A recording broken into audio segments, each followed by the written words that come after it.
Hey guys, it's Jim. Hope you're doing well. Hello, and just wanted to do a quick video. I've been working on some of these landscape photos. I'm still on this road trip. I'm sitting in my hotel. I had a little bit of free time, and I was working on this photo. I thought I'd share a few things here. This is a 3 exposure bracket that I shot up in Canada. As you can see here, I've got a dark, a medium, and a light. And so what I'm going to do is I'm going to take these 3 and I'm going to drag them on over into Aurora. And I'm going to go ahead and click alignment and turn on these things and then hit go. So bear with me 1 second. So this is Aurora 2017. I love it. I still use it a lot. Obviously I use a Luminar, and in fact I'm going to use a Luminar in this video as well. First I'm going to build the HDR, which I love to do in Aurora because it's just so awesome at it.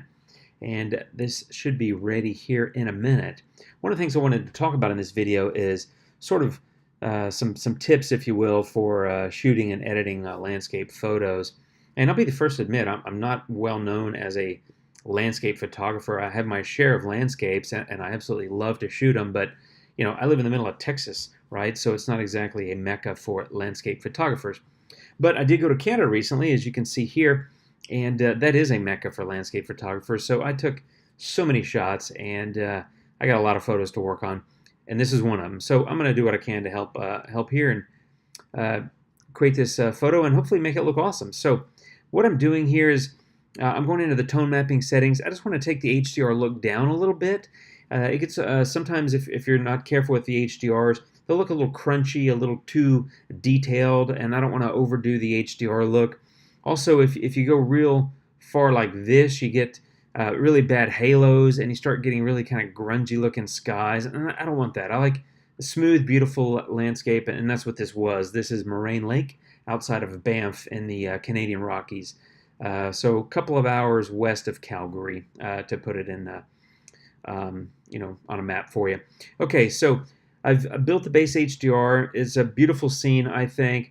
One of the things I try to do, especially with landscape photos, is try to sort of align things to make it sort of visually appealing. So I have these trees here, which I loved. I wanted this one particularly a little bit off-center because I like the slant. It's a little bit crooked.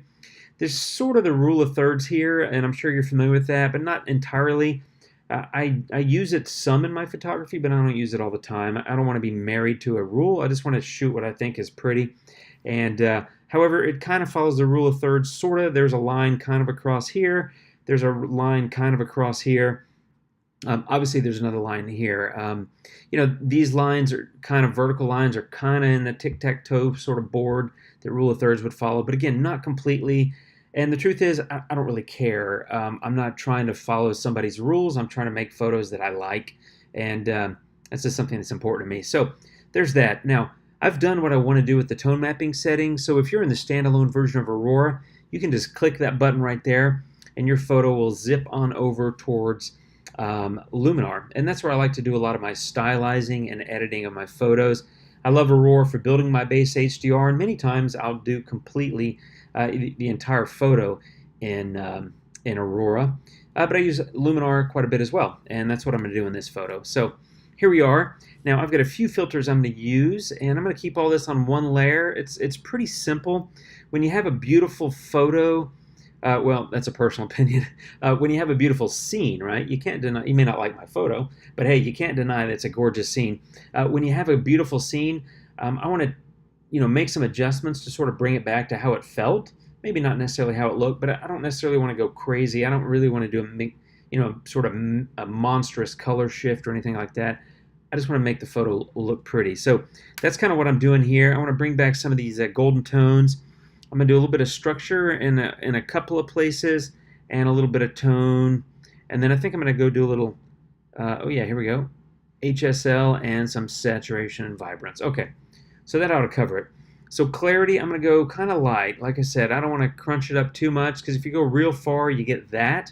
And that looks terrible, I think. It's just, well, you know, overdone. So I just want a little bit of punch. Clarity is great for that. By the way, if I hit I, it'll show you the information. It is an HDR, as you know, but it was f9, shot at 17 millimeters, so fairly wide, and f9 focused way out here. So really, everything's in focus at that aperture, which is what I wanted for this this scene. So Color temperature and tint, I'm going to bump these both a little bit to the right. I love the tint slider. I use it quite a bit. It just gives a little bit of kick. Obviously, you can drag it really far to get pink. I'm not going for that. I just want a little bit more. Golden hour, as you can see, or maybe you can't, but yeah, you can. There's some golden light. The sun is that way, so let me point. It's way out of frame to the right, and it's getting close to setting. So this golden light is coming over the mountains out of frame to the right, and it's sort of hitting there. I want to bump that up a little bit and bring that a little bit more to life, because I think that's a key part of the photo. I just love how the light is sort of spilling onto that section and coming across this whole section too.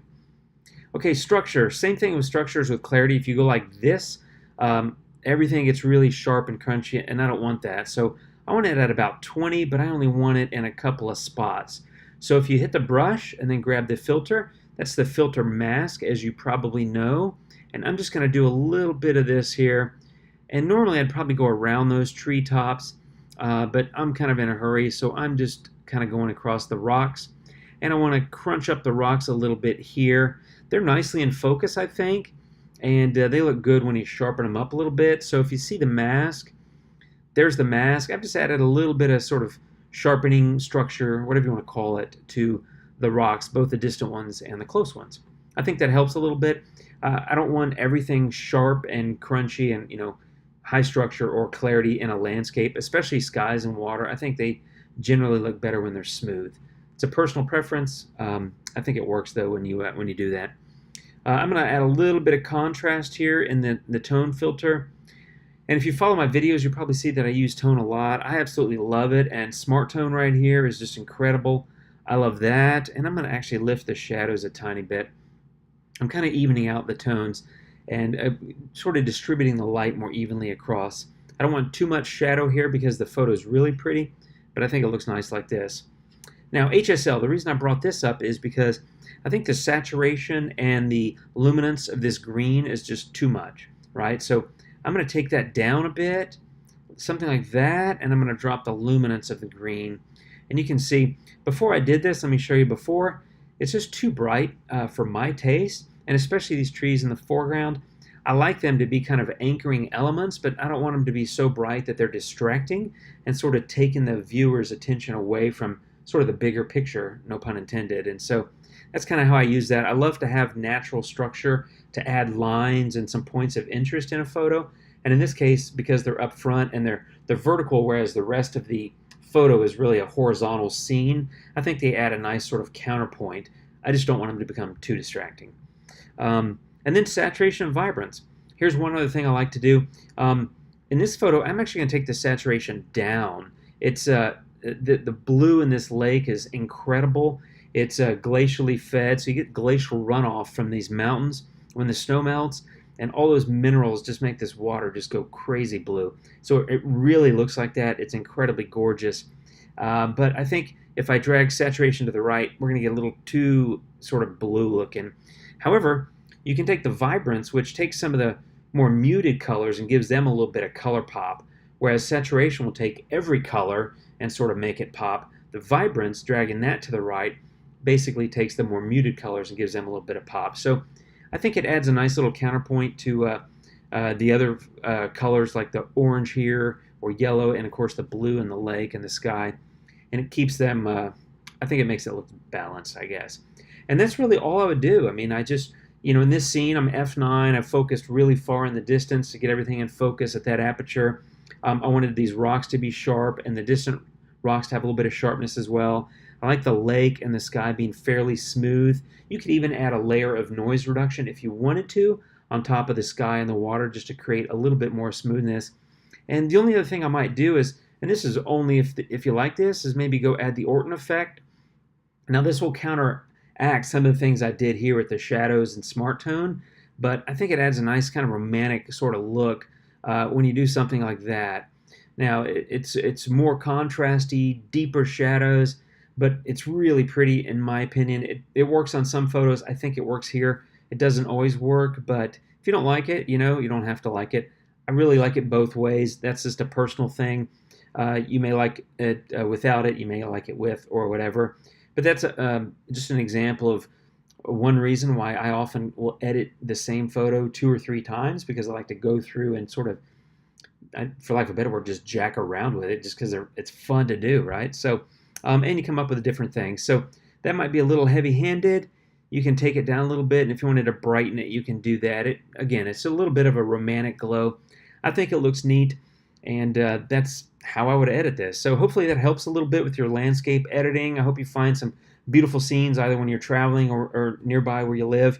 And if you ever get to this part of Canada, by all means, go here. It's called Moraine Lake. It's near Lake Louise, outside of the town of Banff, Banff, in the Canadian Rockies. It's absolutely stunning, and I have literally a gazillion photos from here, so I'll try not to bore you to death with too many videos about it, but I wanted to share this one. Hope it helps. Hope you have a great day. Thanks for tuning in, and I'll see you next time, friends. Adios. See ya.